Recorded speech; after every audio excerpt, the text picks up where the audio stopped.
All right, everybody, welcome back to the channel. As promised, even though I'm taking a break from the rigorous schedule that we were following, I did promise to check in briefly to get caught up on the headlines from time to time. These shows might not be as long as they usually were. You know, we used to go 30 minutes to an hour, but at least I can check in with you guys and get caught up. Today, we will be talking about Netan-Stall-hu, we're going to call him. Is it a real deal? As well as Trump wins a huge YouTube censorship case that none of us saw any relief from the YouTube censorship, but apparently Trump won millions against YouTube. We're also going to talk about Trump's one Christian religion, which is edging toward the one world religion.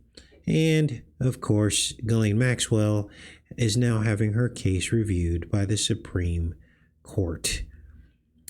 Unbelievable.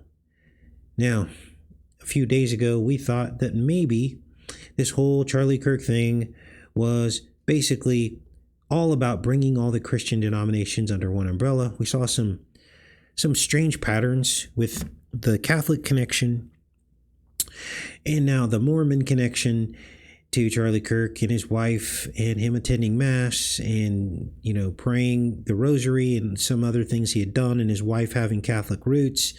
And then Candace Owens commenting on his Catholic background and dabbling in it. And now the whole Mormon thing, the Mormon scrutiny and the church burning.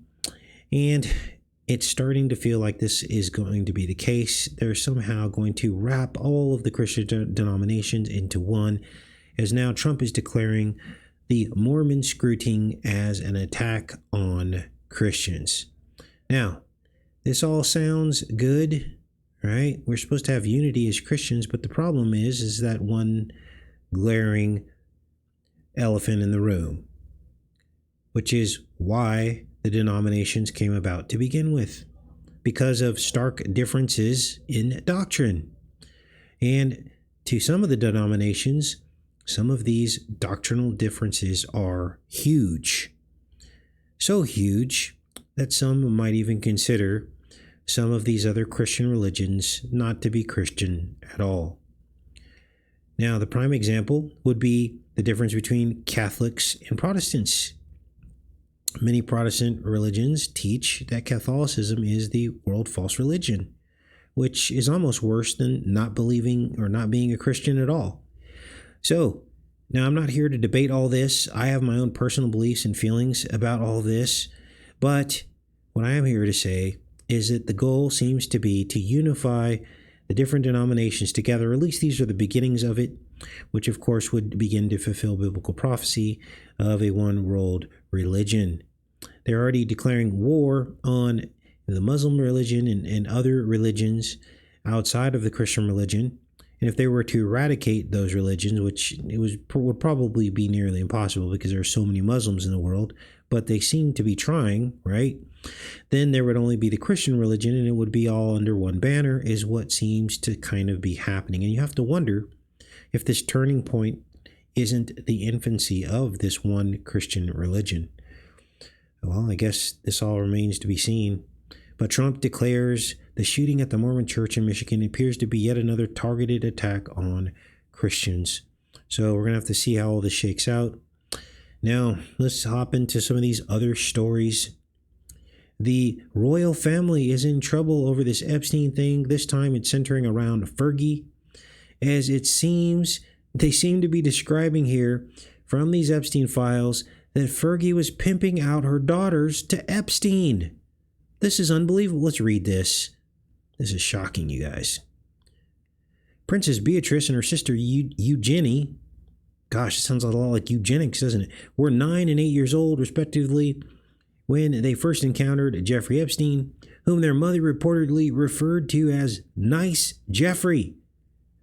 The children would one day visit Epstein's private island, Little St. James, but the earliest official trace of the contact appeared in 1998 flight log, listing a meeting in Nassau under the entry Princess Sarah Ferguson and kids. What the heck is going on? So literally these girls could have been trafficked. Look at, there's Raggedy Ann.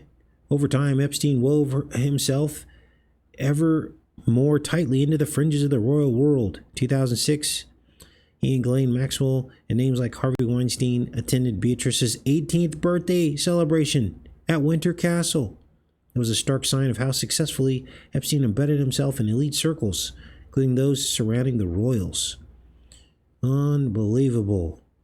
So, this remains to be seen what's going on with this story. So creepy.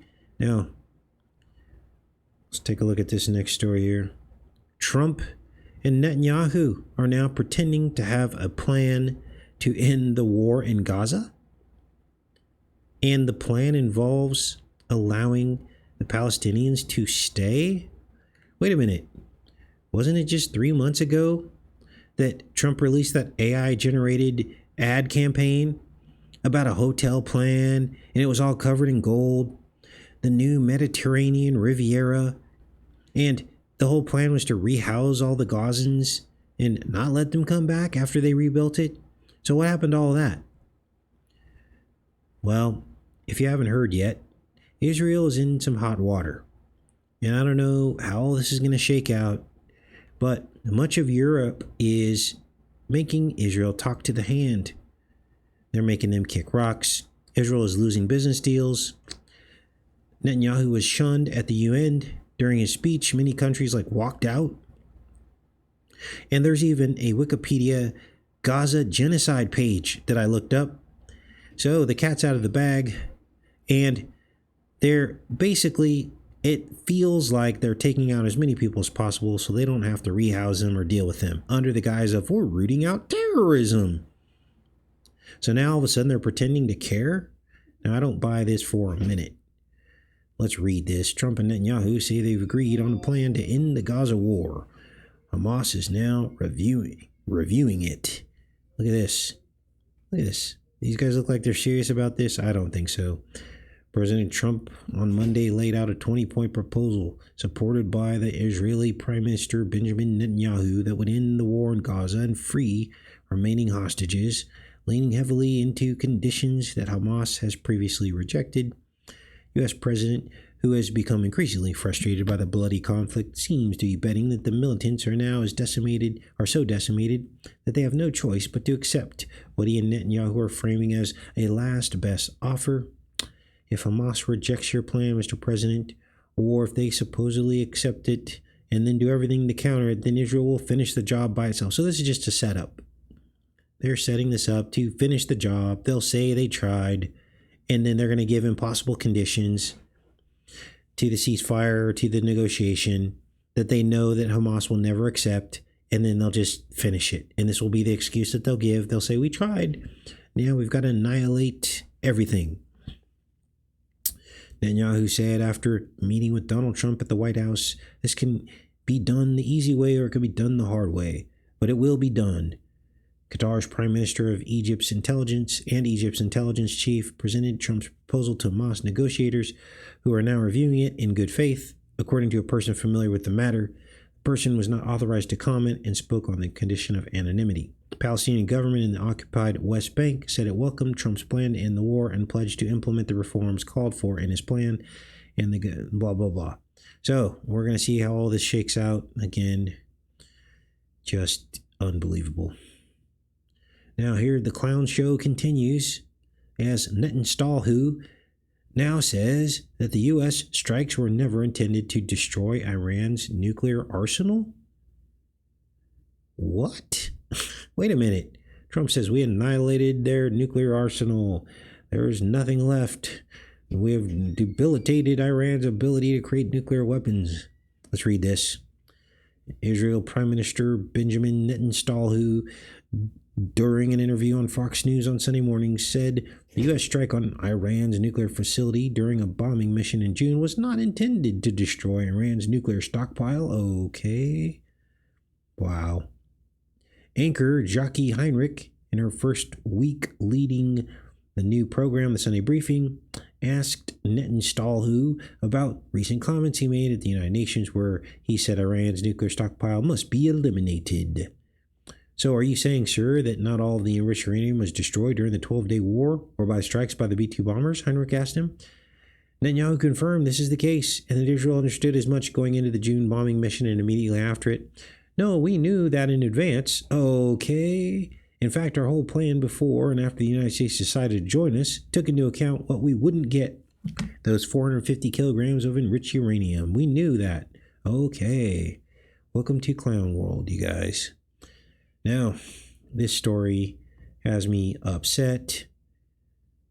Ghislaine Maxwell is now having her case reviewed by the Supreme Court. Are you kidding me? With all the problems in America, and they're going to review her case? That's done. There are real victims. Why would they be reviewing this case? So this might be the way around it, to where Trump doesn't have to pardon her. Keep his hands clean, right? They sure are going through a lot to protect this woman, aren't they? Wow. Supreme Court justices are meeting in private Monday to discuss various petitions submitted over the summer, including Ghislaine Maxwell's appeal over her child sex trafficking criminal conviction. Maxwell, blah, blah, blah, has asked the justices to review whether prosecutors fairly brought a case against her. It comes as House Democrats and a few Republicans look to vote to compel the Justice Department to release any remaining files that haven't been made public. So this is unprecedented, you guys. Typically, cases like this have to go through so many other courts before they ever get to the Supreme Court. So she is once again being handled in a way that it seems to be protecting her. Wow. Now, here's another travesty of justice. Look at this. Remember all the shadow banning we've all had to endure? You remember how, you go on Twitter and you have 5,000 people following you on Twitter, yet when you put a post up, like 3 people like the post, which means that it's not going out to all the people that signed up to follow you. And the same goes for your Facebook pages. When you post something and no one looks at it or likes it, that's not because they don't like it. It's because it's not going out to people. And the same thing on YouTube. And all of us have fought tooth and nail to be treated fairly, at least, to be treated on an even playing field with the mainstream media, to be able to communicate at least to the subscribers who signed up to our channel. Well, guess what? Trump just won $24 million over his YouTube ban. Literally, Google paid him out. Wow. So, what about the rest of us? People don't understand. People came on and they're like, oh, you have ads on your videos. Okay, so it's either that or I go, come to Enter the Stars sleep mattress and buy this super sleep mattress. I sleep on this mattress every day and I buy these pillows. And by the way, go check out my da-da-da. No, we're not supposed to be running a business off of our subscribers when you're dealing with spiritual matters. But that doesn't mean you can't support yourself. So yes, there are ads on the videos that I don't choose. I don't choose which ads you see. And I put it in the description of my videos that in the beginning, when they place the ads, I have to go back later and remove most of them because YouTube puts too many ads in the video. So it takes a couple hours. So if you just wait a few hours, you only have to see a third of those ads. But when you do see the ads, it does support the channel without me having to sell you a bunch of sponsorships and be selling you stuff all the time. So we got to pick our poison, right? But what can't happen is someone dedicating 60 to 70 hours a week, producing, decoding, and then not being able to support themselves. Okay, you would have to be insane to do that. Now, I've kind of taken a short pseudo break, but as you can see, I'm still working. Why? Because the work doesn't stop. It's a labor of love. It's a dedication. But for anyone to tell you you're supposed to be on here and just do the truth and dedicate all this time and then just work, just get a night job and do that and then all day work on your YouTube channel, that's unrealistic and just silly. So this is what they do. They convince other people that you should be working for free. And then there's no one to complain to because they think, oh, you shouldn't be making any money on YouTube. Well, no, that's not the case. We have to support ourselves. Okay, that's just the name. That's what you have to do in this world. Unfortunately, we have to have a check. Now, there is such a thing as greed. And we all know that some channels are greedy. Okay, They're selling gold and silver or doing other things the Bible expressly forbids, or loading up their channel with all these sponsors, or double dipping or triple dipping. Okay, we don't do that here. I try to keep this channel lean so that we can focus on what we're supposed to focus on. So it's a few ads you have to watch. That's it. I'm not selling you merch and t-shirts and all these things. So, but this is the misconception. This is what they want you to believe, because they don't want you to have any sympathy when it comes to censorship. Okay, censorship is insidious, because not only does it steal all of your effort and labor that you put into a channel to where it doesn't go out to anybody, but it also silences the truth about these things. And both are equally important. It's not just about reaching everybody, it's also being relevant and getting something back for the work that you put in. So I hope you guys understand that this is huge. And here we have a billionaire who won millions of dollars, and yet he doesn't do a class action lawsuit to help everybody else who's suffering from censorship. That's what he should have done, and made Google pay out billions maybe, or $1 trillion, instead of the 22 million that he got in his cash grab. So this should enrage everybody. $1 billion. This is how the rich get richer. They can afford to hire lawyers, and then they pay the lawyer out part of these millions. And then you and I, we can't afford to hire a lawyer, and nor would we probably win. We'd probably just get ripped off by the lawyer. But because it's Trump, he actually gets money for this. And this is insane, you guys. And still the censorship goes on, but Trump got his pound of flesh. So until this all ends, where we have to be careful what we say and all these things, this is just going to continue on. Let's read this. This is important. Google agreed to pay $24 million to resolve Trump's claim that being banished from his YouTube channel after the Crapper Hole riot at the U.S. Crapper Hole was illegal censorship. So you can win a censorship case against YouTube. We didn't know that. We thought, oh, they're a private company, they have the right. But here's what they don't have the right to do. They don't have the right to discriminate or treat certain groups unfairly compared to other groups. That's different than free speech. Free speech is one thing, yes. And if they were to treat everyone equally, that would be one thing. But picking and choosing groups to throttle forward and backwards is insidious. That is mind control. The settlement disclosed Monday ends Trump's long-running legal challenge to the suspension. The filing says $22 million will go towards construction of the new ballroom. So now he's going to use that money that all of the people in the truth community could really use to keep going and keep speaking the truth. He's going to build a ballroom and blow it all on a ballroom. The gall of this man. Unbelievable. Google declined to comment. The remainder will go to the handful of other plaintiffs who joined Trump in the legal action. So there were a few others who joined him, but we didn't get the memo, right? Trump has managed to, since winning back the presidency in November, to secure favorable settlements with other tech and media giants that he accused of mistreating him, in spite of the courts having regularly ruled that social media companies have a First Amendment right to moderate content as they please. Walt Disney Company's ABC News agreed in December to pay $15 million toward a future Trump presidential foundation or museum to end a suit claiming anchor George Stephanopoulos defamed him in a statement about a court case against Trump. In January, Meta agreed to pay a total of $25 million, including $22 million for a Trump library, to resolve Trump's suit over his suspension from Facebook. So Trump's just cashing in on censorship, and yet we're still under censorship. I hope you guys are understanding this, because this is serious. So he's getting paid out by all these tech companies. He sold us out. And that's the rest of the story. So those were the headlines I had for you guys today. And, I'll be checking with you. I think in a few days we're going to have Fall of the House of Usher Part 3. Those are re-uploads that are going on. I don't have room in the title to put the word re-upload in there.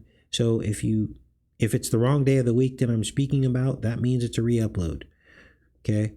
And typically, and also while I'm traveling, anything that's a decode is probably going to be a re-upload as well until I get back on some kind of schedule. But anyway, I love each and every one of you. Thanks for tuning in, and I'll see you next time. Much love, everybody.